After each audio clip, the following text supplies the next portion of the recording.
What it do? It's your boy O2, and you know I'm back at it, doing the most, guys. We have another Q&A episode, and this time it's my wife, not me.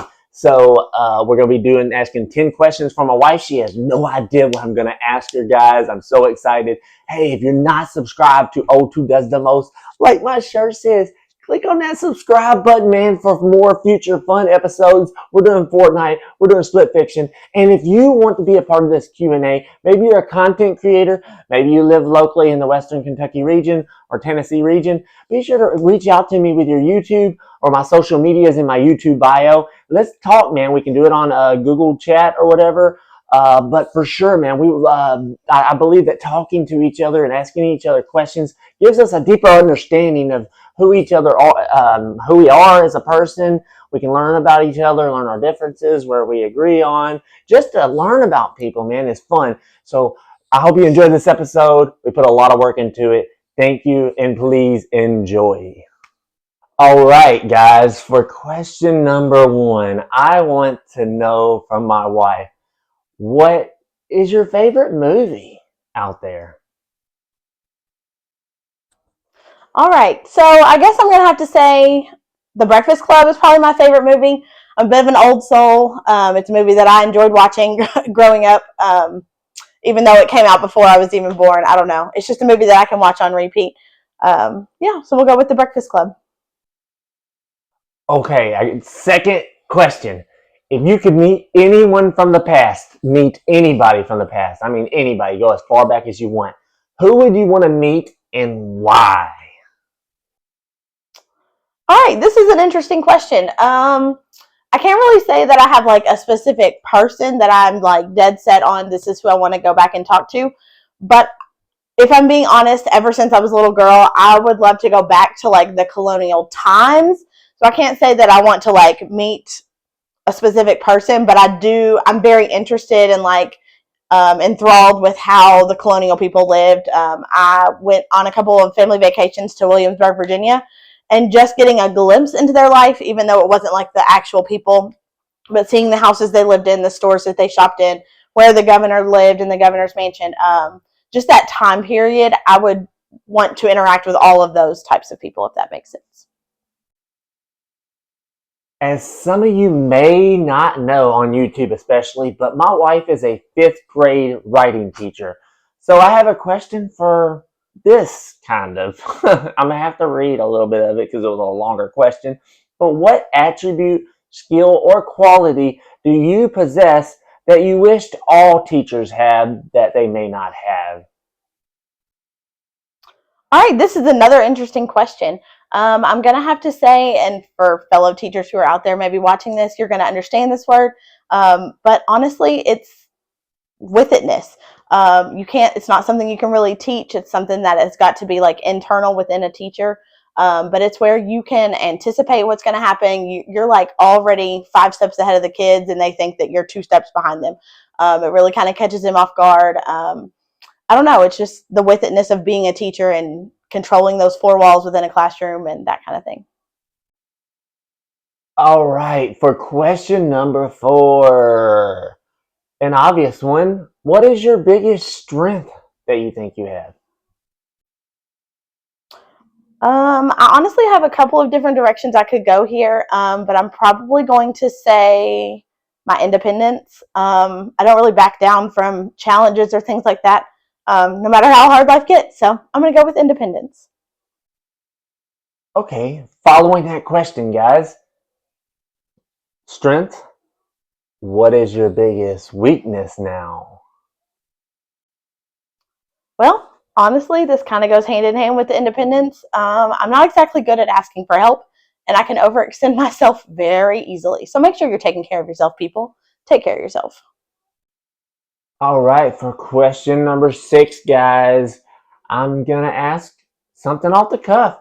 What's the best advice you could give a stranger off the hip, just run passerby?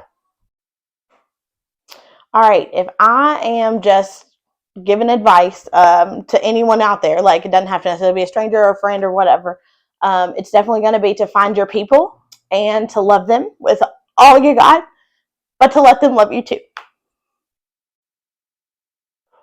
All right, lucky number 7 question, guys. What do you love most about yourself?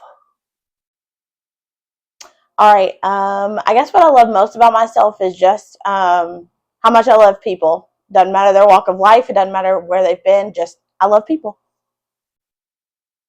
Question number 8, guys. We're running through the questions fast. Who are the top 3 biggest influences on your life and why? All right. So I'm gonna try to do this without getting emotional, but probably not gonna happen. um, Number one is Jesus. I really try to live like him. I try to exude just who he was as a person, to love everybody. Kind of like I said in the last question. Um, Number two is my parents. I am part of their legacy, and so I just want everything I do. I want to make them proud. Um, and third is really my husband. He's really opened my eyes into people who struggle with addiction are real people. Um, and they have struggles, and it's just really given me a heart for helping people like that and continuing to remember them and help them any way I can. All right, guys. Question number 9. Hey, my wife reads a lot of books, and I want to know what's the favorite book? What's her favorite book? What's your favorite book you've read this year? Let me. That is a loaded question coming from a reader. I have read almost 60 books this year. I think maybe by the time New Year's rolls around, I have actually finished 60. But one of my absolute favorites that I read this year is called The Road to Tender Hearts.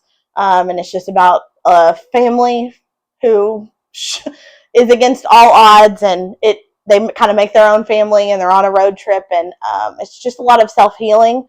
And so it's just the journey that they go on, but it's definitely close to the top of the list, if not the top. For the last question, this is going to be like a pop quiz for a teacher, guys.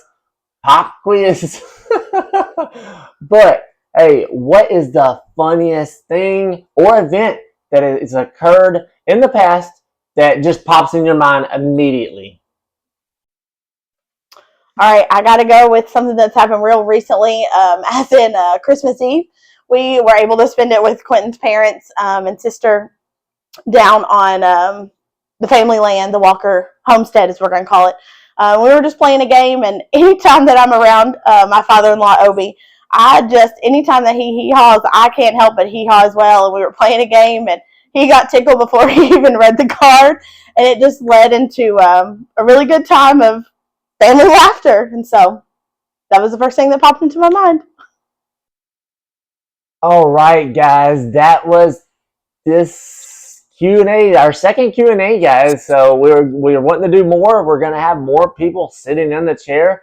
And like I said, if you're on YouTube and you're a content creator and you want a Q&A with O2 Does the Most, you want more people to know about you, get in contact with me. Leave a comment of your YouTube channel, your information. You can there's my Facebook, my Instagram, my TikTok, and my YouTube bio. Be sure to reach out. But I am going to be doing more local people. We're going to be doing more insights on other people, just more than me and my wife over and over. It's going to be other people, my family, my friends, my wife's friends, whoever we can get in the hot seat to ask them 10 questions for the Q&A playlist. This is just the beginning. Please subscribe to my channel, drop a like, leave a comment on something that you enjoyed in this episode. Thank you so much for watching. You already know O2 does the most. See you guys in that next Q&A. Let's go.